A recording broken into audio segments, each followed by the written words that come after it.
Fl-isem tal-Missier, tal-Iben, tal-Ispiritu Santu. Amen.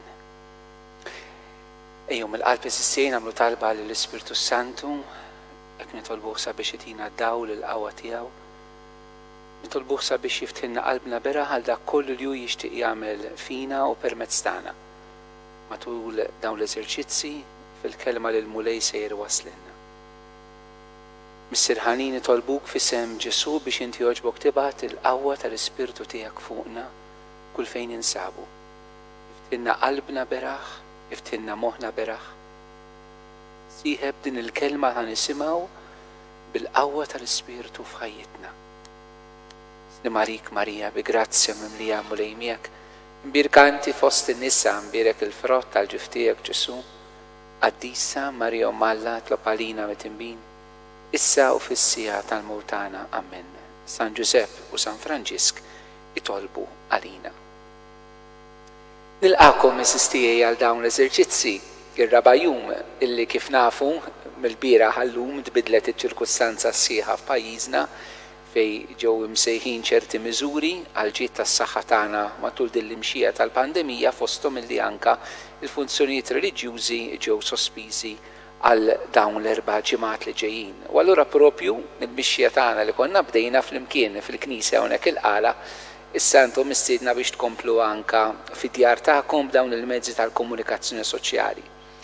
Jiena nitlob dalgħodu eżisti dwar hekk x'kelma il-mulej jixtieq jaqsam magħna, jagħtina f'din il-mixja tagħna.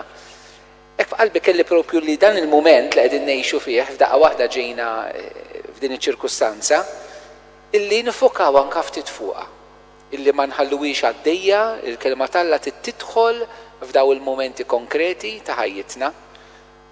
U biex nagħmlu dana, xtaqt propju nieħdu ftit il-figura ta' San Giuseppe, li huwa patrun f'ta' din il-parroċċja u anke matul din is-sena Giuseppina. Xtaqt nitlaq eżistijej mill-pandemija, mid-ċirkostanza li ġejna fuqha f'terminu ta' lejl biex inżommu anke l-ewwel ġurnata tal-eżerċizzi. Meta rajna l-lejl li fih daħal Nikodemu u li matul il-lejl Nikodemu ltaqa' ma' Ġesu. Il-lejl eżistijej nistgħu nħarsu lejh bħala realtà illi tiġi fuqek. Ma tagħmel xejn inti biex il-lejl iġġibu fuqek, imma l-lejl jaqa' fuqek eżistijej. U dil-pandemija hija bħal lejl illi waqt fuqna.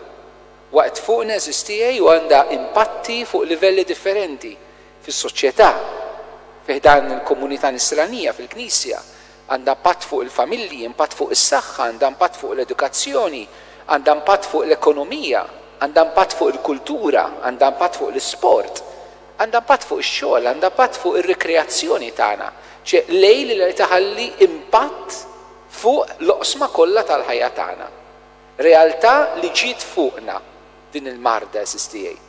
Ma San Giuseppe ukoll nistgħu nħarsu lejh bħala personaġġ fil-kelma tagħha illi wkoll għadda mill-lejl ta' ċirkostanza li ġiet fuqu mingħajr ma kien qiegħed jistennija eżistijej fil-ħajja tiegħu. San Giuseppe eżistijej għadda minn dan il-lejl fir-relazzjoni tiegħu ma' Alla. Alla f'daqqa waħda daħal f'ħajtu u beda jaħdem b'mod stramp l-mara tiegħu se toħroġ tqila bil-qawwa tal-Ispiritu Santu. Diġit fuqu ma kienx preparat għaliha. San Giuseppe jgħaddi anke mill-lejl fir-relazzjoni tiegħu ma' martu, mal-Madonna. Jiġifieri fil-bidu jħares lejha li dina ħarġet tqila u żgur mhux minni. X'hemm bejni u bejnek Marija, x'nu jiġri? Għadda minn dan il-lejl li ġi fuqu mhux biss f'relazzjoni ma' Alla, imma f'relazzjoni ma' martu. San Giuseppe anka f'dan il-moment jgħadda mill-lejl soċjali li jaqa' fuqu. Fuqu lejl soċjali għaliex fis-soċjetà kif kien se jidher f'dik iċ-ċirkostanza, fis-soċjetà wkoll dak iż-żmien issejjaħ ċensiment illi dan ġab mobilità fil-ħajja ta' San Giuseppe, ġi fuqu u fiċ-ċirkostanzi tiegħu kellu dal-impatt soċjali eżistijej. Lejl waqa' fuq San Giuseppe ukoll fil-missjoni tiegħu. Meta aċċetta din il-missjoni u jaċċetta l-paternità u li jilqa' l-Marija għandu jkun missier legali ta' Ġesu, San Giuseppe eżistijej fil-missjoni tiegħu jaqa' lejl għaliex Għaliex Erodi prova joqtol lil Ġesu.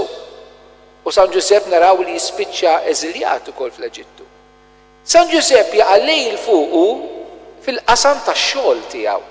Għaliex dan meta spiċċa eżiljat l-Eġittu ma ħax ix-xogħol tiegħu. Il-kelma Alla tgħidilna li San Ġusepp kien tekton bil-Grieg. Aħna ngħidula mastrudaxxa, però mhux mastrudaxxa eżatt, ġifieri kien jagħmel diversi xogħol tal-id. Jista' jkun tal-injam, tal-bini, tal-ġebel, tal-ħadid, ġifieri kien multitasker f'dir-realtà.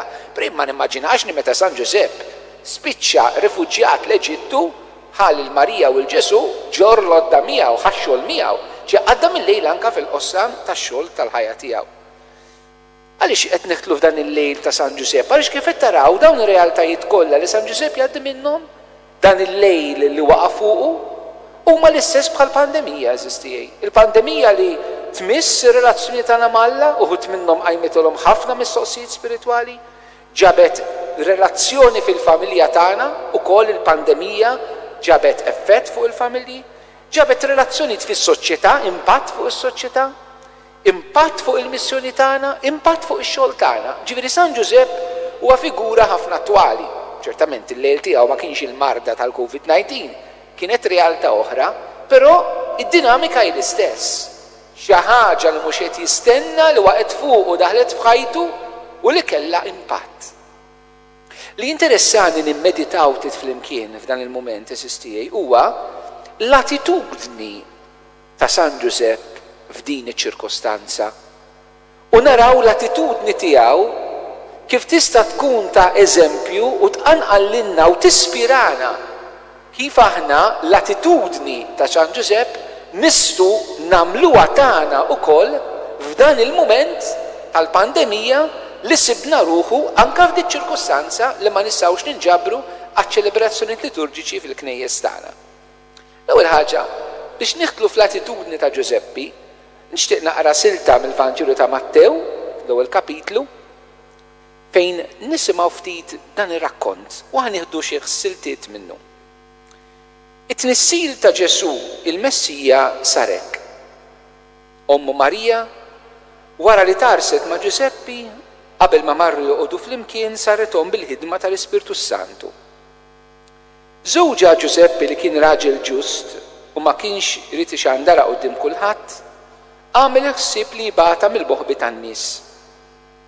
Meta kien għadu qed jaħsibha, derlu anġlu tal-mulej fil-ħolm u qallu: Ġuseppi bin David, xejn la tibża tieħu għandek lil martek Marija, għax dak li tnissel fiha ġej mill-Ispirtu Santu. Hi se jkollha iben u inti semmih Ġesu għax hu jsalva il-poplu tiegħu minnu bietu. Ħa naraw hekk l-attitudni eżistej ta' San Ġusepp f'dan kollu. Ħa noħduha bħala ir-reazzjoni tiegħu x'jagħmelu mhux tant mis-sinifikat kollu teoloġiku ta' din il-ġrajja. Quddiem din is-sitwazzjoni, San Ġusepp huwa persuna li se jieħu deċiżjoni. U d-deċiżjoni ħa joħodha b'ċerti attitudnijiet li jridu jkunu nitlu daqsxejn ftit fihom. L-ewwel ħaġa, il-Vanġelu jgħidilna li kien raġel ġust, dikaios bil-Grieg. Raġel ġust tfisser f'termini bibliċi illi kien persuna li josserva l-liġi ta' Mosè. Mela fil-qalb tiegħu San Ġusepp quddiem dan il-lejl li sab fuqu, l-attitudni tiegħu kienet li jrid joġob l-Alla. Dik kienet l-ewwel attitudni bażika fondamentali. Attitudni li anke aħna rridu nagħmlu l-mistoqsija tagħna dwar eżistijej. Aħna matul dan il-lejl tal-pandemija, l-attitudni bażika tagħna meta jtana aħna l-insara, aħna li ċettajna lil Ġesu, aħna li twelidna mill-ġdid kif rajna daw it-tlet ijiem eżistijej, permezz tal-grazzja tal-Mamudija, permezz tal-maħfra li nirċievu, illi nsiru li Alla bis-serjetà li rajna l-bieraħ mhux il-sira imma iben. Aħna fil-qalb tagħna matul dan il-lejl tħanna fih, fil-qalb tagħna għandna din ix-xewqa li noġbu l-Alla li nkunu nies ġusti, jew frott il-biża' l-paniku, is-sitwazzjoni kif inhi dil ħaġa taret fil-qalb tagħna biex ma nazzardax ngħid jekk qatt kienet. Jekk le, jew nitolbu San Giuseppe ta' il-grazzja wkoll u li aħna nimpenjaw lil nafusna li nitolbu l-mulejjatina din ix-xewqa li aħna f'din iċ-ċirkostanza mulej jiena nixtieq noġbok, nixtieq ngħix il-pandemija skont qalbek. SSTA. Din għandu kull l-ewwel attitudni nisrani li Giuseppe jurina. It-tieni jgħidilna l-Vanġelu illi għamel il-ħsieb bullumaj bil-Grik qiegħda u xi tfisser.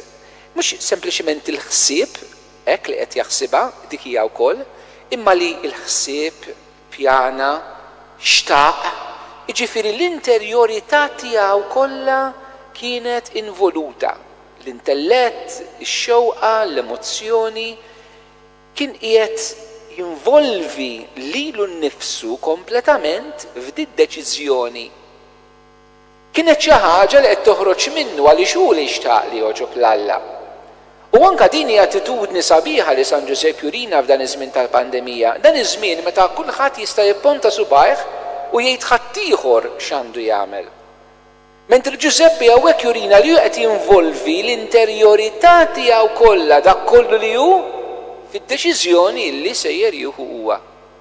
Kemm importanti jeżisti li anke f'dan iż-żmien aħna nirkupraw il-qawwa tal-interjorità fi żmien il-pandemija.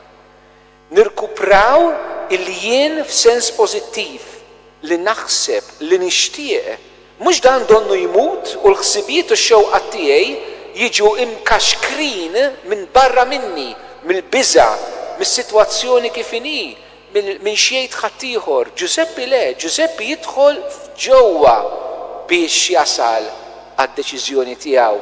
Hija t-tieni attitudni sabiħa ta' San Giuseppe li għallimna f'dan il-lejl kif jgħix. It-tielet, il-Vanġelu jgħid kif kien għadu qed jaħsibha. Issa mingħajr ma noqgħod nidħol f'ħafna eżiġesi biblika u f'komplikazzjonijiet bibliċi, entumeomai bil-Grik qiegħda din l-espressjoni, bil-Malti qiegħda tradotta kien għadu qed jaħsibha. Mentri is-sens tal-verb li huwa aorist ma naħlux fih, ma jfissirx li kien għadu qed jaħsibha, imma li kien deċiż.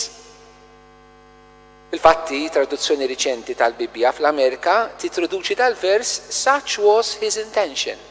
Jiġifieri kien deċiż fid-deċiżjoni tiegħu.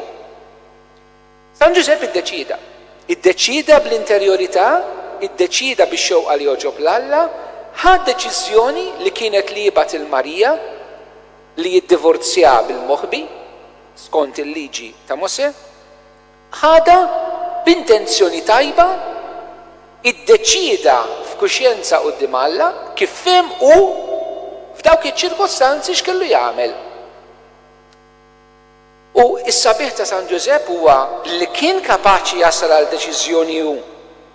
Però San Giuseppe se jurina xi ħaġa iktar profonda SSTA. San Giuseppe jurina illi minkejja li kien bniedem deċiż f'din is-sitwazzjoni f'dan il-lejl, minkejja li anke aħna bil-loġika umana tagħna, bil-dak kollu li aħna nifmu anke b'mod spiritwali, irridu nieħdu deċiżjonijiet biex noġbu l-Alla f'dan iż-żmien, però San Giuseppe jesperjenza xi ħaġa aktar profonda. Għaliex meta ddeċida San Giuseppe ħanara il-kapaċità li jħalli l-Alla jibdillu d-deċiżjonijiet tiegħu. U din is-sabiħ, mhux fil-proċess li qed jiddeċiedi l-anġlu jiġi fil-ħolm, imma wara li kien deċiż l-anġlu jiġi fil-ħolm u jurih is-salla xi jrid minnu. U San Giuseppe ħanaraw illi jgħaddi minn din il-bidla, kien kapaċi jitlaq id-deċiżjoni tiegħu f'dan il-lejl u deċiżjoni li tkun ħadd int hija aktar secure, mentri se jinfetaħ biex iħalli issa l-Alla jmexxi huwa f'din iċ-ċirkostanza li ovvjament tagħmlek inqas secure. Fil-fatti l-Vanġelu jgħidilna li derlu anġlu tal-mulej. Il-kelma anġlu bil-Grik hija angelos li tfisser messaġġier. Jiġifieri Alla batlu messaġġ SSTA, messaġġier f'dan il-każ kien fil-ħolm. Il-ħolm fil-Bibbja, fit-tradizzjoni biblika huwa il-mod divin, sopranaturali, f'xi ċirkustanzi, mhux f'kollox, kif Alla jmexxi l-bniedem. Mela żbuħija ta' San Giuseppe jeżisti li f'dan il-lejl ma nalaqx fil-loġika tiegħu li it was at its best, kif hemm tinsew xedna biex joġob l-Alla b'intenzjoni tajba, bl-interjorità kollha mhux immexxi minn barra. Però xorta waħda xi ħaġa aktar profonda li jurina. Il-bżonn li nħalli l-mulej jidħol f'din l-istorja u jurini huwa kif għandi ngħix din realtà. Allura San Giuseppe hawnhekk eżistijej, il-fundament tiegħu matul il-lejl jixxiftja il-ġustizzja tiegħu, il-qdusija tiegħu minn waħda li sempliċement li jrid joġob l-Alla kif jifhemu, issa tixxiftja b'mod profond għalli jħalli l-mulej jidħol f'ħajtu u jurih Alla kif iridu jgħixha. U dan billi San Giuseppe jisma il-mulej x'għandu xi jgħid. U din hija attitudni wisq profonda fil-ħajja ta' San Giuseppe. San Giuseppe naraw fil-Vanġelu għax San Mattew l-iktar li jissemma imma anke f'Luqa, imma f'San Mattew għandna d-deritt tal-Anġlu fil-ħolmu Giuseppe dejjem jisma' Alla x'għandu xi jgħid. U l-mistoqsija tagħna tkun imma jiena fil-pandemija lest li nisma' il-mulej x'għandu xi jgħidli fil-ħajja tiegħi. Għandi l-ftuħ fil-qalb tiegħi li b'xi mod inħalli l-messaġġier l-angelos ta' Alla li hu Ġesu Kristu il-messaġġier ta' Alla eżistijej. Li jidħol fil-ħolm, jiġifieri jidħol bil-mod tiegħu mhux bil-fors fil-ħolm ta' meta nkun rieqed, imma li jidħol fil-ħajja tiegħi bil-modi tiegħu biex isemmali leħnu f'dan iż-żmien. Jiena rrid nisma' jekk aħna eżistej daw 3 ijiem tkellimna l-bżonn li nitwildu mill-ġdid, min jitwielet mill-ġdid huwa persuna illi jisma'. Fil-fatt jekk tiftakru semmejna diversi drabi r-rit tal-mamudija dawn il-jiem. L-aħħar ġest li jsir fil-mamudija huwa meta s-saċerdot jagħmel sinjal tas-salib fuq il-widna tal-persuna mamda u jgħid effetaħ. Li hija kelma li Ġesu juża meta jfejjaq persuna truxa biex tiġi tisma', mhux sempliċement mismieħ fiżiku tkun infejqa, imma li tisma' leħen Alla. Fil-fatt jeżistijej. Fit-tradizzjoni ludija, l-ewwel kmandament ħafna drabi aħna nagħmluh li huwa l-imħabba, però l-ewwel kmandament alludi huwa isma' xema' Iżrael. Fid-Deuteronomju nsibu hekk, isma' u Iżrael. Alla tagħna l-mulej Alla waħdu. Ħobb mela il-mulej Alla tiegħek b'qalbek kollha, bil-qawwa tiegħek kollha, b'saħħtek kollha. Imma l-ewwel ħaġa mhijiex ħobb imma isma'. Għażistej nixtieq li nifhmu ftit aħna bħala bnedmin kif niffunzjonaw fuq il-livell uman. Biex nifhmu l-importanza tas-smigħ. Aħna skont ma nisimgħu naħsbuha. Skont ma naħsbu inħossu u skont ma nħossu naġixxu inġibu ruħna. L-inġibu ruħna hemmhekk hija l-imħabba hija azzjoni. Imma l-azzjonijiet tagħna minn fejn jibdew? Mis-smigħ eżistijej. Għalhekk Alla l-ewwel ma jgħid il-poplu isma'. M'hemmx imħabba vera mingħajr smigħ. Li nkunu poplu li jisma', komunità li nisimgħu, saċerdoti li nisimgħu, ġenituri li nisimgħu, ulied li nisimgħu, knisja li tisma', soċjetà li tisma', komunità li tisma'. Dan jagħmilna nies li twilidna mill-ġdid, l-ewwel attitudni tkun is-smigħ. Skont ma taħsma' inse taħseb. Is-smigħ tagħna jifforma l-idejat, il-moħħ, il-mentalità tagħna.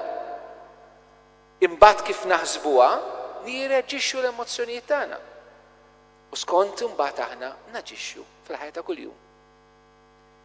Il-kelma tal-Alla tgħidilna eżistijej, Ġesu jgħidilna f'San Ġwan, min hu minn Alla jisma' dak li jgħid Alla. min twilet mill-ġdid minnu minn Alla jisma' dak li Alla x'għandu jgħid. San Giuseppe huwa persuna mwielda mill-ġdid għaliex jisma' dak li Alla x'għandu xi jgħid eżis tiegħi. Ġesu għalinna f'San Ġwan ukoll in-naċċ tiegħi jisimgħu leħni. Hija metafora Ġesu rajja aħna n-naċċ hija d-dixxipulat li qed nimxu wara Ġesu. Jekk aħna twilidna mill-ġdid bħala dixxipli ta' Kristu mill-ilma u mill-Ispirtu fil-magħmudija, aħna rridu nfittxu li nisimgħu leħen il-mulej. U l-importanza ta' smieħ għan-nisrani eżis tiegħi għaliex skont San Pawl fl-Ittra Rumani kapitlu 10 vers 17 il-fidi tiġi mismieħ u mismieħ tax-xandir tal-kelma ta' Kristu. Il-fidi ma tiġix mill-ajru, il-fidi ma tiġix mill-ħass, il-fidi mhix emozzjoni eżis tiegħi. San Giuseppe matul dan il-lejl li għaddi minnu, il-lejl tal-pandemija tagħna biex ngħixuh fuq il-passi ta' San Giuseppe din il-parroċċa u l-kol kemm aħna rrid insegwu aħna minn aħna eżis tiegħi, irridu nieħdlu f'dan l-atteġġament ta' smieħ illi dan is-smieħ tal-vuċi ta' Alla f'dan il-mument inisser fina l-fidi eżis tiegħi. U nixrikom tirrealizzaw illi l-logħba bejn is-smieħ u l-fidi, is-smieħ jiġi mill-fidi, il-fidi tiġi mis-smieħ. Tisma' biex temmen, immiktar ma temmen tisma' ħjar mbagħad. Di bħal bajda u t-tiġiġa x'jiġi l-ewwel eżis tiegħi. Il-fidi u s-smieħ huma marbuta ħaġa waħda fl-imkien. U allura importanti ħafna eżis tiegħi li matul din il-pandemija, anke dan il-mument illi aħna qed ngħixuh il-bogħod mill-Knisja b'mod fiżiku, ma rridux nitilfu is-smieħ. Ma rridux inħallu l-biża' t-tensjoni it-telfinna l-kapaċità li nissimgħu il-vuċi ta' Alla. Hija estremament importanti eżisti aħna bħala Ansara. Jekk matul dan il-mument tal-pandemija aħna mhux ħanissimgħu il-vuċi ta' Alla, mhux ħanissimgħu il-kelma ta' Alla, aħna ħanibnu viżjoni ta' Alla li mhix mibnija fuq kelmtu.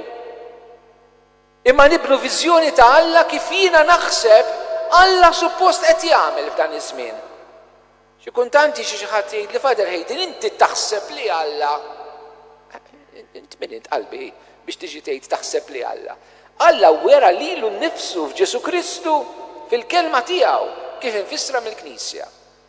Jekk ma nisimgħux il-kelma matul dan iż-żmien li qajminna ħafna mistoqsijiet reliġjużi u ma jimpurtax li qajminna l-mistoqsijiet u ma jimpurtax li jkollna d-dubi. Ma jimpurtax. Li importa l-problema mhux jekk ikollna mistoqsija jew dubju. Il-problema jekk ma nisimgħux eżis tiegħi. Għax jekk ma nismax il-kelma ta' Alla, ħanfassa l-idea ta' Alla li rrid jien f'dan iż-żmien tal-pandemija. Jekk mhux ħanisimgħu il-kelma ta' Alla, il-vuċi tal-mulej kif għamel San Giuseppe matul dan il-lejl tal-pandemija, se nisimgħu l-idejat tajbin tagħna kif għamel Giuseppi. Ukoll kellu l-idejat tajbin tiegħu. Importanti li jkollna l-idejat tajbin tagħna xi mulej tagħna moħħ biex inħadmuh eżis tiegħi anke f'dan iż-żmien. Ejjew ma neħtlux fi kriżi intellettwali, f'dalma tal-intellett eżis tiegħi, f'las tal-moħħ tagħna f'dan il-ħin, għax l-emozzjonijiet jieħdu over, il-biżat jieħdu over, imma l-intellett li nirraġunaw, li naħsbu jibda jmut. Għaliex il-biża l-emozzjoni tieħu over f'dik ċirkustanza. Imma jekk ma nisimgħux il-vuċi ta' Alla, nisimgħu biss l-idejat tajbin tagħna. Jekk ma nisimgħux leħen Ġesu f'dan il-mument eżis tiegħi, il-kelma ħanisimgħu il-vuċijiet ta' madwarna ta' min irid jinqeda bil-pandemija għal skopijiet oħrajn. Huma x'inhuma fuq kull livell. Sfortunatament eżis tiegħi madwar id-dinja hawn min qed jinqeda bil-pandemija għal vantaġġi tiegħu personali jew għal vantaġġi ta' gruppi partikolari jew ta' setturi partikolari fih dan is-soċjetà, fih dan id-dinja. U aħna maħniex il-bot minn dawn l-affarijiet li qed jiġru fid-dinja wkoll eżis tiegħi. Imma faċilment li aħna mu speċjali fuq il-medja nissimgħu il-ħna illi l-pandemija qegħdin jużaw għal vantaġġi tagħhom. Huma x'inhuma. In-nisra jien ma ngħidx dan b'kundanna fuq ħadd eżis tiegħi aħna ngħidu daw l-affarijiet biex naraw kif qed jeffettwaw lilna ninsara. Qedtilkom dan diġà matul dawn l-eżerċizzi.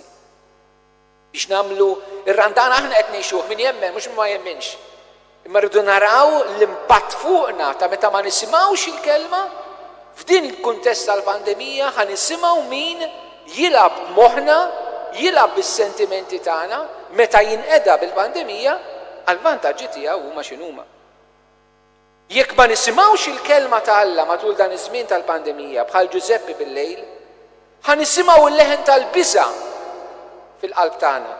Ħa nisimgħu l-leħen tal-tih il-qalb. Ħa nisimgħu l-leħen tal-iskoraġġiment, il-leħen tal-falliment, il-leħen tan-nuqqas ta' tama li jista' jkollna f'mumenti bħal dawn.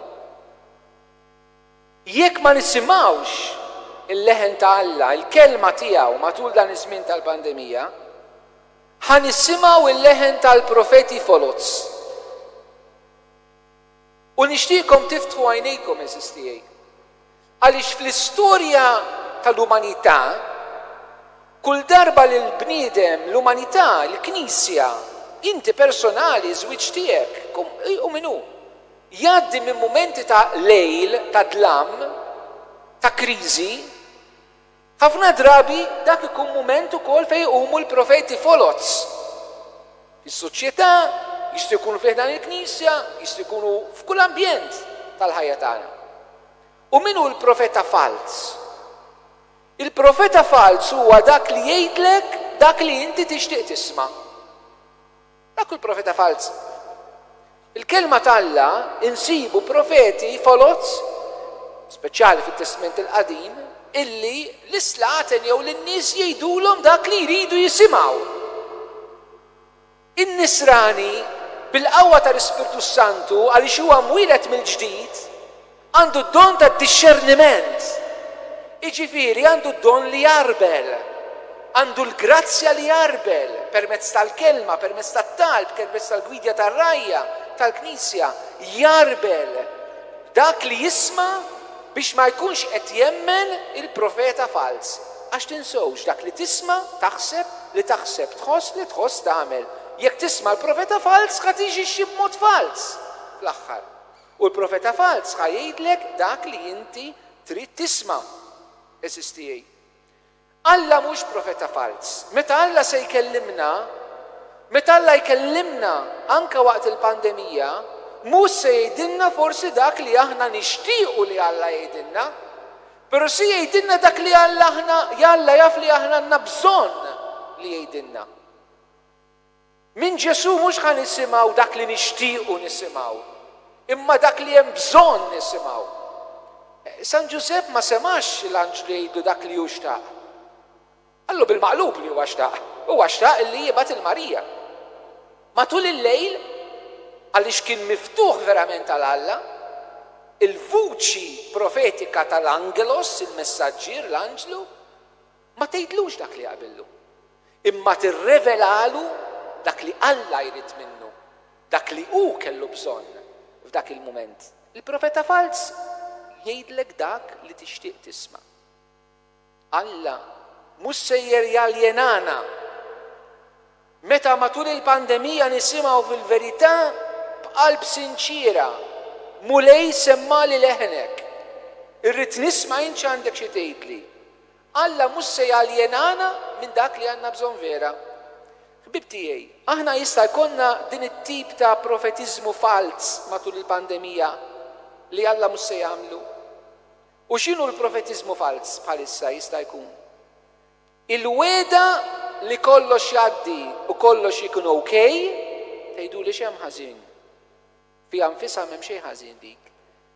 Il-profezija falsa fiex tkun?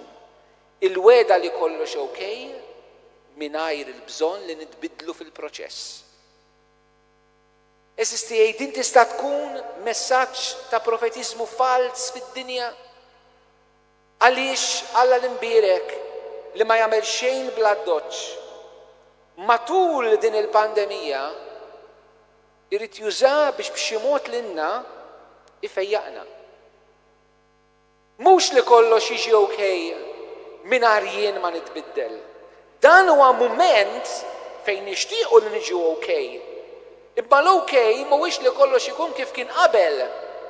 Matul dan iż-żmien, il-mulej x'qed jipprova jgħidilna, x'qed jipprova jallimna. Il-futur irriduh kif konna qabel, il-pandemija hija bracket kif konna qabel dan huwa bracket li qed jitwal issa immorru lura kif konna qabel u nkomplu SSTA. Jekk ngħixu l-pandemija hekk, aħna profeti foloz. Jekk nagħtu dan il-messaġġ, profeti foloz. U jien ngħidilkom tisimgħux mill-profeti foloz. Għax il-mulej, il-bniedem tal-fidi, f'dan il-mument, irid jagħmel mistoqsijiet profondi fuq kull livell. Is-soċjetà x'għandha titgħallem mill-pandemija? Il-Knisja x'għandha titgħallem mill-pandemija? Int personali x'qed titgħallem? X'qed jgħidlek Alla f'dan iż-żmien? U sejjer jiggarantixxi li dak li qegħdin nitgħallmu minn dan iż-żmien tal-pandemija irridu nintegrawh il quddiem. Forsi fuq dawn x'nistgħu nitgħallmu narawhom għada. Però il-punt li nixtieq nagħmel issa, aħna qed nisimgħu profeti foloz, qed nagħmlu d-discerniment, qed narblu x'qed nisimgħu f'dan il-mument, qed nixxenqu li nisimgħu il-kelma tal-Alla ġenwinament bħal San Giuseppe f'dan il-lejl, anke jekk da deċiżi kif għamel Giuseppi, qed nagħtu ċans il-mulej jidħol f'ħajjitna u jwasslilna l-messaġġ tiegħu. Intom li qegħdin tisimgħu ċertament qegħdin tagħmlu dan kieku intomx qed tisimgħu qegħdin isegwu. Bħalissa fi żmien tal-pandemija SSTA, aħna qegħdin nisimgħu il-kelma tal-Alla waħda mill-affarijiet li qed issir ta' spiss hija l-quddiesa. Minħabba li l-quddies ma nistgħux nattendu fil-knejjes għandna ħafna quddies online u l-quddiesa fuq it-television. Din hija waħda mill-affarijiet SSTA li qed tiġi proposta matul dan iż-żmien. Lina nixtieq nagħmel ftit osservazzjonijiet dwarha għax huwa mod għal uħud kif ħajjisimgħu il-kelma tal-Alla, però noqogħdu għattik attenti li anke l-mod ta' ċerti nies li jgħiduli anke mingħajr ma jindunaw qed jitkellmu li ma nitilfux pereżempju ċerta dinjità. Jiġifieri fejna fin, tara l-quddies fuq it-television u tieħu l-breakfast fl-istess ħin. Tara l-quddies u ssajjar fl-istess ħin. Dawn bil-mod il-mod SSTA faċilment jistgħu is-sensitività spiritwali tagħna jekk ma noqogħdux attenti titħassrilna lejn affarijiet li huma sakri u qaddisa.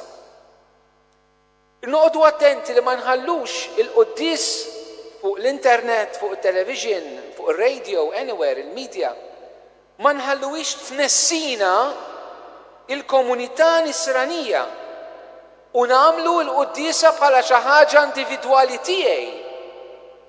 SSTA, il-persuna li twildet mill-ġdid titwilet f'komunità. Kull persuna li tiġi fid-dinja b'mod uman tiġi f'komunità ta' familja, mod jew ieħor. Anke meta nitwildu mill-ġdid mill-ilma u mill-ispirtu, mill-magħmudija nitwildu f'komunità li hija l-Knisja li ninġabru flimkien. Noqogħdu attenti li matul dan iż-żmien tal-pandemija il-quddies online u l-quddies tat-television u r-radju u kull mezz teknoloġiku ieħor ma tnessinix mill-bżonn tal-komunità nisranija u nagħmlu mill-quddies xi ħaġa privata li jiena smajt SSTA għax faċilment din tidħol f'mentalità. Noqogħdu attenti lil quddies online b'kull mezz. Ma toqtolx fina, nużak il-maqawija, skużawni, ma biex niftijem. Il-bżonn mhux biss ta' ċelebrazzjoni, niċċelebraw flimkien, imma l-bżonn ta' xulxin, għax aħna ma nġux il-Knisja kombinazzjoni. Aħna aħwa ta' xulxin fil-Knisja, għandna bżonn il-xulxin. Dan iż-żmien għandu jqabbadna qaċċ mhux biss biex nerġgħu niġu lura fil-knejjes ħa niċċelebraw il-liturġija fil-Knisja, il-quddies fil-Knisja, s-sagramenti fil-Knisja, dak l-aċċ importanti li jkun hemm ukoll. Però dan iż-żmien itqajmilna anke qaċċ fil-qalb tagħna għal xulxin li nintaqgħu bejnietna ma nħossuniex okej li ssodisfajna xi praċett jew bżonn spiritwali personali għaliex jiena segwejt il-qudies fuq it-television fuq l-internet. Hija wisq ikbar minn hekk, SSTA, inkella naqgħu fl-individwaliżmu. U dan il-mument illi minħabba restrizzjonijiet li għandna m'hemmx tagħmel, però irid ikun mument li qajjem fina l-għaġġ u li napprezzaw mill-ġdid u nħossu l-bżonn tal-komunità. L-pandemija tista' tkun strument ta' fejqan jekk tnissel fina l-għaġġ għal xulxin imfejqin mill-individwaliżmu anka spiritwali. Noqogħdu attenti wkoll li il-pandemija mhux iġġelna nħossu wkoll in-nuqqas tal-qudies marbut ma' tqarbin. Imma nirrealizzaw illi daqskemm hija importanti tqarbin fil-Knisja, hija importanti l-kelma. Is-smigħ tal-kelma tAlla. Nirrealizzaw illi l-qudiesa hija ħaġa sħiħa marbuta ma' tnejn. Għaliex uħud jista' jkollna ċans niġu nitqarbnu biss fil-Knisja u mmorru dawn huma s-sitwazzjonijiet u tajjeb nagħmlu ħajja li nistgħu. Però mir-realtà l-oħra hija importanti ħafna illi ma nħallux it-tqarbin inessina il-bżonn li nisimgħu il-kelma tAlla. Il-kelma u l-Ewkaristija it-tnejn li huma jridu ngħixuhom flimkien u jkollna l-għaġġ għalihom it-tnejn bl-istess mod SSTA. Matul dan iż-żmien tal-pandemija huwa importanti ħafna illi ma nħarsux lejn is-saċerdoti bħala li privileġġjati. Darba xi ħadd għalli so father intom bat li messaġġ għalli x'intom anke bħala patrijiet fil-kunvent tistgħu tibqgħu tqazzu l-qudies bejnietkom kuljum regolari. U jiena bat ngħid isma' aħna imċaħdin minnkom. Mhijiex xi privileġġ għalina li jiena nista' nqaddes il-quddiesa waqt il-pandemija u inti għax lajk ma tistax tiġi l-Knisja għaliha.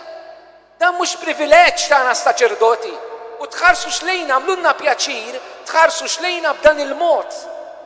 Għaliex is-saċerdot, il-presbiteru mingħajr il-komunità huwa nieqes jekk intom imċaħdin miċ-ċelebrazzjoni u aħna nistgħu nagħmluha, aħna mċaħdin minnkom.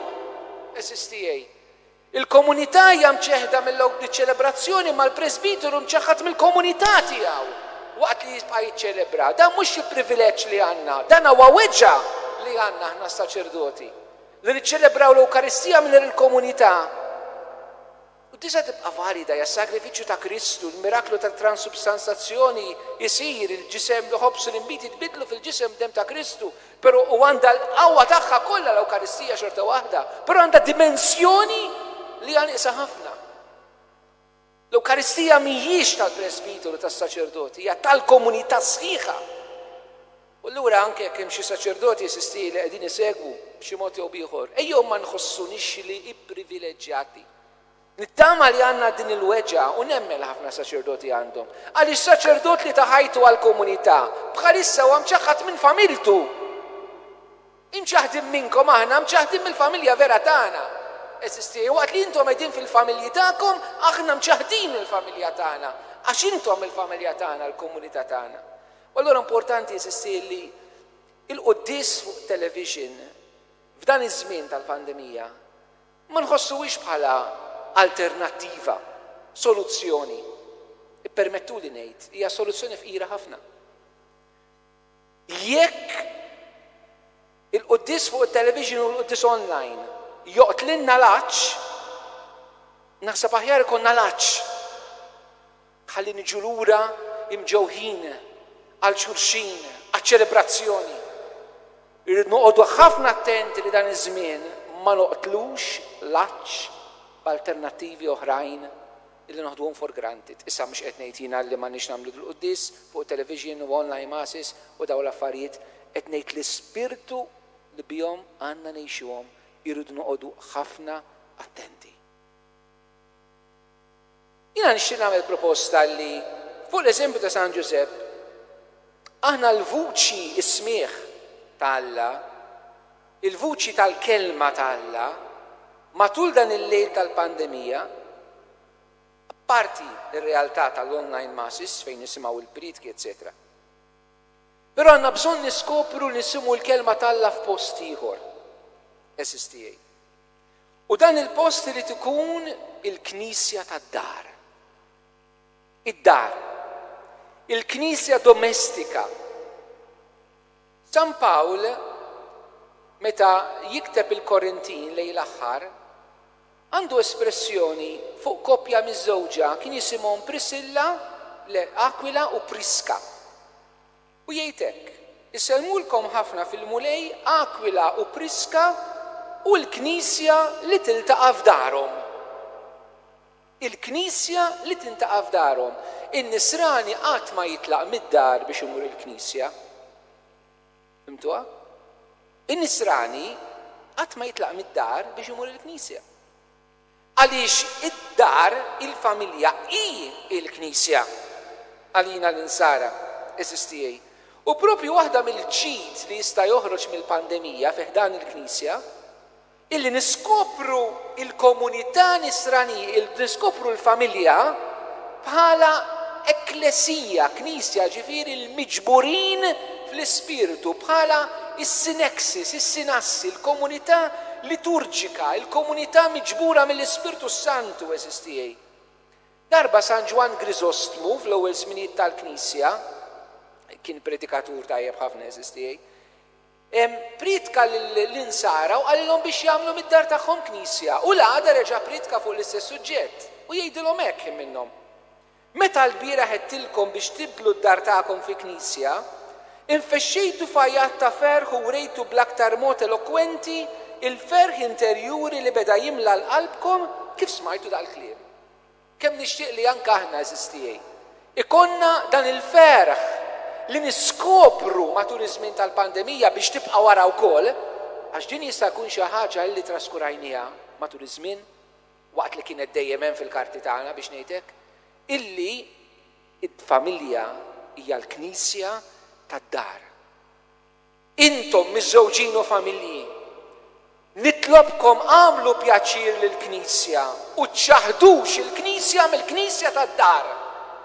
Din hija missjoni tagħkom li toħroġ mill-mamudija u mis-sagrament ta' żwieġ. Nitlobkom mill-qalb, iċċaħdunix minnha, din tista' tkun grazzja kbira li niskopru matul dan iż-żmien tal-pandemija. Jista' jkun mod ta' ħidma pastorali għall-Knisja li toħroġ minn dan iż-żminijiet diffiċli qegħdin ngħixu, li niffokaw fuq il-familja bħala il-Knisja tad-dar. U meta qed ngħidu Knisja tad-dar, x'qegħdin nifhmu biha? Ħaġa dak li għamilna Knisja, Klesija bil-Grieg, huwa li l-mulej jiġborna flimkien. Allura dak li għamilna Knisja mhux ġasta niġu flimkien aħna, imma lix niġu f'isem Ġesu fil-preżenza tiegħu. Ġesu għalinna fid-diskors tiegħu fuq il-Knisja f'San Mattew fejn 2 jew 3 jinġabru fis-smina nkun hemmhekk f'nofshom. Mela niskopru d-dar bħala Knisja, jiena mhux qed ngħid biex nagħmlu il-ganglieri, il-linef, is-slaleb, il-kurċifissi, l-istatwi tal-Madonna u l-qaddisin f'kull rokna li għandna, tifhmunix ħażin għax mhux hekk qed ngħid u San Ġusepp ukoll ma jgħux għalih. Qed ngħid illi niskopruha bħala Knisja, l-ewwel ma niskopru illi d-dar, il-familja bid-diskwit, bid-nubiet, bit-taħwit kollu tagħna, bil-fraġilità, bil-weġġat kollha li għandna, niskopruha bħala post tal-preżenza t'Alla. Alla jammar fil-familja tiegħi. Fejn 2 jew 3 miġburi f'ismi, jiena nkun hemmhekk f'nofshom. Il-mulej jammar fid-djar tagħna. Santa Teresa d'Avila kienet tgħid jiena nsib il-Ġesu fil-borom tal-kċina, mhux ġol borma, ħalb il-borom meta qed issajjar. Li niskopru l-preżenza tal-mulej li jiġi jippassiġġa fil-ġnien tal-Eden tad-dar tagħna. Kif mar jippassiġġa mal-ewwel koppja Adam u Eva. Li issa l-ġnien għalik huwa d-dar tiegħek, il-mulej ħajjiġi jiltaqa' miegħek hemm. Imma li nemmnuha din, mhux il-mulej fil-nieħ fit-tempju. Qiegħed fil-familja, qed jgħix magħna. U din il-preżenza darba meta Alla kellem il-Mosè u qallu jiena niġi magħkom, Mosè qallu espressjoni jiena vera tolqotni fl-Eżodu jgħidlu hekk, mhux li inti timxi magħna dan jiddistingwina bħala poplu. Il-fatt li inti magħna jagħmilna differenti minn oħrajn.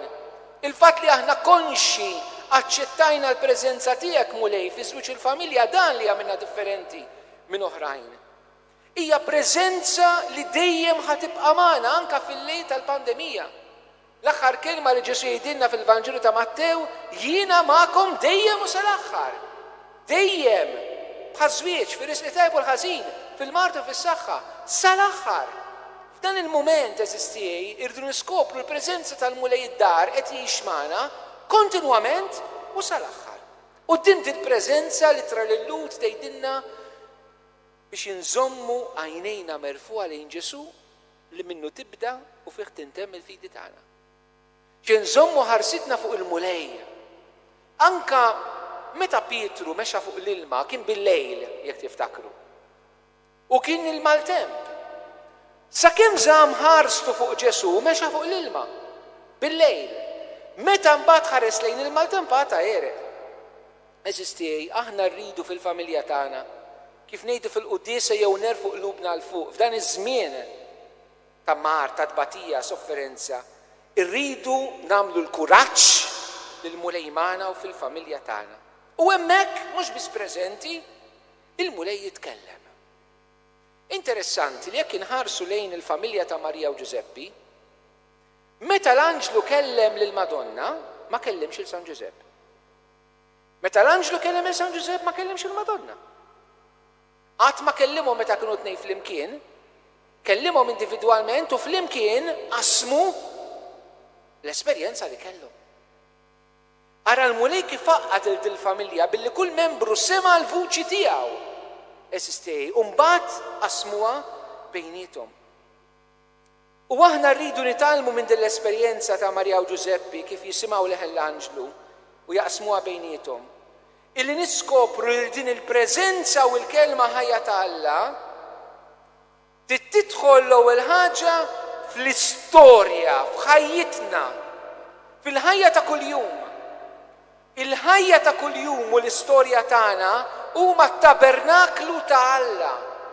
Huma l-post fejn Alla jammar, huma l-post fejn Alla jitkellem. Hemmhekk eżistijej.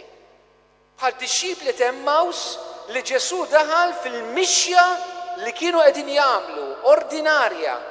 Hemmhekk eżistijej. Irridu nsibu l-mulej jitkellem fiċ-ċirkostanzi, però biex nifhmu l-Alla jkellimna fiċ-ċirkostanzi, għandna bżonn nagħtu spazju li l-Alla jkellimna f'mumenti partikolari.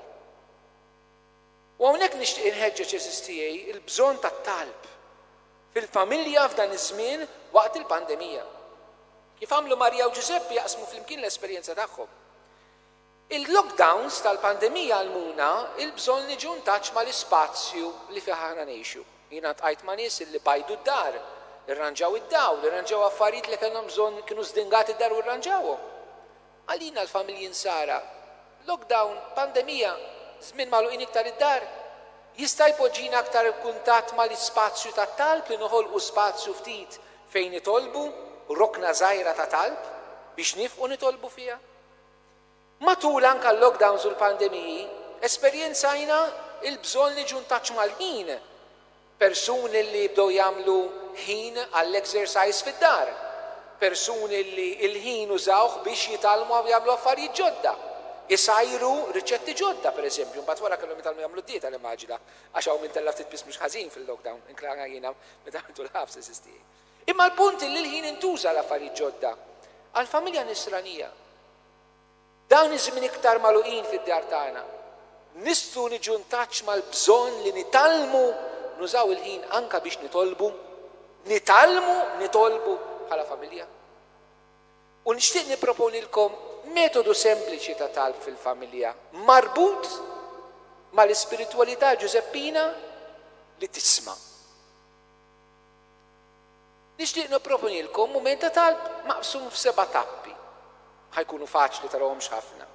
Però l-ewwel insibu ħin u postu ninġabru fil-preżenza tagħha u naf li dan hu diffiċli għaliex id-dar jekk itrabbi jekk għandek it-tfal li kelli t-telefon ħadd ma jekol fl-istess ħin u dawn l-affarijiet kollha, però nagħmlu ħiliet nesistej. Jekk aħna nsara li nemmnu għandna bżonn nisimgħu il-mulej matul dan iż-żmien, dak li importanti aħna nagħmlu ħin għalih fil-ħajja tagħna. Hija deċiżjoni, jiena dejjem nimmeverali ruħi. Xi ħadd li jimrat għall-aħres qatt b'kanser u t-tabib jgħidlek hemm bżonn tiġi għall-kimo. Ħadd ma jgħidlu dot taf kemm għandix nagħmel m'iniex ħa niġi ta' f'daqqa waħda kollox narranġaw. Għaliex dak li nemmnu fih li huwa bżonn għalina nagħmlu ħilitna. Ejjew nemmnu li għandna bżonn nitolbu dan iż-żmien fil-familji tagħna. U allura nagħmlu l-ispazju, nagħmlu l-ħin u ninġabru fil-preżenza t'Alla. It-tieni huwa illi nitolbu l-Ispirtu Santu fil-bidu tal-qalb. Għax min twilet mill-ġdid jitlob fl-Ispirtu, jgħidilna San Pawl fil-Tartew ir-Ruman u l-Efesin, jitolbu fl-Ispirtu. Huwa l-Ispirtu li jgħinna fin-nuqqas ta' ħila tagħna huwa hu li jitlob ġewwa fina. Mulej, għatini l-Ispirtu tiegħek. Forsi għandek xi sidiet għat-talb u ddoq song l-Ispirtu Santu, jew siba mill-internet, jew titlob minn qalbek, jew l-vini kreatur, jew xi talba l-qalbek, jew minn qalbek sempliċement. Mela nġbarna flimkien. Raddejna s-salib. Mulej, ibgħat l-Ispirtu tiegħek fuqna. Nitolbuh minn qalb.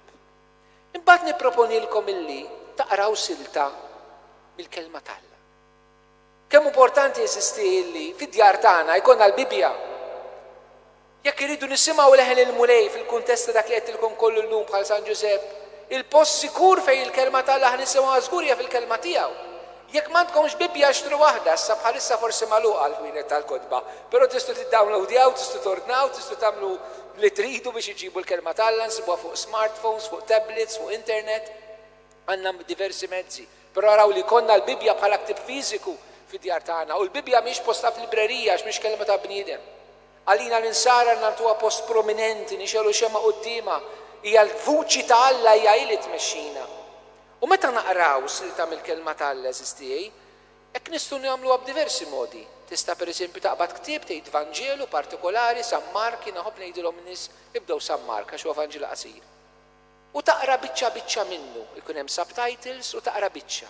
U timxi biċċa kuljum, naqrawha flimkien bħala koppja, bħala familja, min jista'. Mhux bifors ħajġi kulħadd għal dal-mument, ma min jista' li bdew minn x'imkien, mhux kollox jew xejn, pass pass.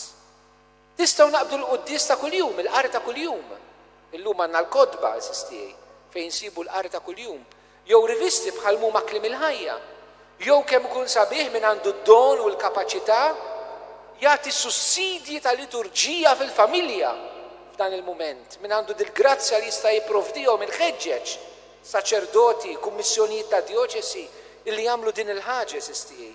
Li konna silta għal kuljum li nistgħu nużaw għal dan mument fil-familji tagħna.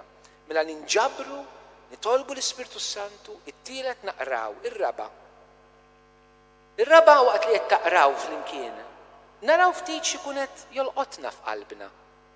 Meta taqra l-kelma t'Alla tippruvax tifhem kollox, ċertin se jgħidu l-fader, ma nistax nifhem kollox, you're not meant to understand everything, honey. Mhux għalfejn tifhem kollox. Alla ma jkellimx il-moħħok, Alla jkellim il-qalbek. Ara l-kelma x'qed jolqtok fil-qalb tiegħek. Ara dik il-kelma li qed tolqtok huda bħala kelma tal-mulej għalik. U meta l-mulej jagħtik dik il-kelma x'inhi, dik ħaturik il-preżenza tiegħu, ħatik sens għal dak il-mument, ħatik direzzjoni fil-ħajja tiegħek. Bħal dixxib li temma u sħat kebbislek il-qalb il-kelma li l-mulej jkun qed jagħtik. Allura importanti meta taqra mulej x'qed tgħidli f'liema erja ta' ħajti tgħod din, kif nista' napplikaw ngħixha dak li qed jolqtok. Il-ħames mument mela nġbarna, tlabna l-Ispirtu Santu, rajna, smajna b'attenzjoni x'qed jolqotna. Ħames mument huwa li naqsmu dan bejnietna, nagħmlu sharing. Ir-raġel jaqsem mal-mara, l-mara mar-raġel, possibilment it-tfal, huwa mod kif ngħaddu l-fidi lil uliedna meta naqsmu l-kelma flimkien, għax ħafna drabi aħna din ħallejniha f'idej tal-mużew tal-katekiżmu, imma mhux f'idej il-ġenituri li għaddu l-fidi huma fil-familja. Dan huwa mument li nistgħu niskopru dan li l-katekiżmu m'hemmx għalfejn jkun kollu kemm hu online.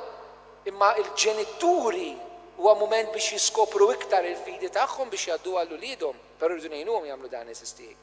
Imma meta naqsmu l-kelma bejnietna, r-raġel mal-mara, bħal Maria u Giuseppi. Tafx qalli l-anġlu lili, tafx qalli lili, qasmuha ma' xulxin u waqdithom aktar flimkien. X'inhu l-messaġġ li inti ħadd fit-talb tiegħek, fil-kelma li laqtitek? U tinħoloq għaqda spiritwali mibnija fuq il-kelma eżistijek. Imbagħad tkellmu ma' Ġesu mhux bejnietkom. Għax bejnietna għadu mhux talb, meta jinfetaħ għall-Alla jsir talb lill-Alla. Jekk laqtitna kelma partikolari, mulej tina l-grazza li ngħixuha, mulej urina kif ħanixuha fiż-żwieġ u l-familja din il-kelma. Urina konkretament x'nistgħu nagħmlu. U jiena ngħidilkom anke iktbuha forma ta' talba f'xi djarju spiritwali tal-familja. Il-qudiem meta tgħaddi dan iż-żmien ikolkom memorja sabiħa ta' dan il-mument. U s-seba' tappa impoġġuha fil-prattika dik il-kelma. Nobduha, il-qawwa tal-kelma tal-Alla toħroġ meta aħna nobdu. San Ġusepp meta kien joħroġ mill-ħolm kien jobdi. Jagħmel dak li Alla jgħidlu, mhux tibqa' fl-ajru, mhux jisma' u jitkemm laqtitni din laqalli l-anġlu u jibqa' hemmhekk, kien jagħmilha eżistijej. Aħna ma nobdux għax nifhmu. Inti l-vaċċin tifhem kif jaħdem, uħud minna forsi fiċċew jafu. Ma niggarantilkom mhux kollha kemm aħna nafu kif jaħdem, imma noħduh u nafdaw li jaħdem eżistijej. U l-frott tal-vaċċin mhuwiex għax taf kif jaħdem, għax tista' tkun taf kif jaħdem. Jekk ma tieħdux, mhux ħajħalli effett fuqek. Meta tagħmel l-azzjoni ħadd irċievi dak il-mument, ħadd irċievi dik il-grazzja, ħadd tara s-seħħ. Il-qawwa tal-vaċċin taħdem meta inti tieħdu, mhux meta kemm taf dwaru. Araw eżisti, dan jista' jkun mument sempliċi. Kif bil-kelma tal-Alla, aħna nistgħu dan iż-żmien tal-pandemija niskopru nitolbu flimkien bil-qawwa tal-kelma. Issa, ċertament, tista' tgħid li Fader aħna qatt ma minnek ħanagħmlu hekk issa? Why not? Għaliex le eżistijej? Tant persuni bdew jagħmlu affarijiet fi żmien il-pandemija li qabel ma kinux jagħmluhom. Mod pożittiv, aħna l-insara wkoll iridu nagħmlu hekk. Forsi rridu nimpenjaw ftit ruħna. Nitalmu, nibdew, nisbaljaw, ma minniex kuljum. Bdejna u tħarbatna u qafna u komplina, ma jimpurtax il-ħajja kif.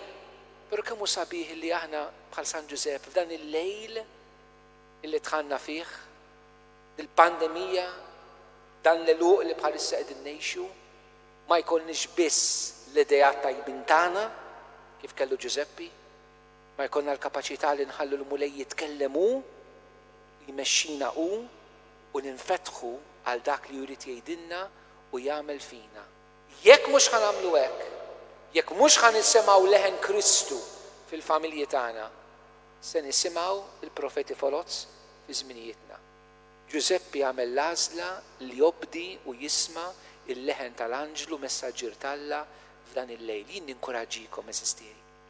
Ejjew aħna li għamilna dil-mixja f'dar dan nitwildu mill-ġdid, matul dan il-pandemija nitwildu mill-ġdid, insiru nies li ngħixu l-effetaħ tal-Magħmudija, li nissimgħu il-mulej xi tgħidilna f'dan iż-żmien. Ma nistax ngħidlek jien minn qabel il-mulej xi tgħidlek.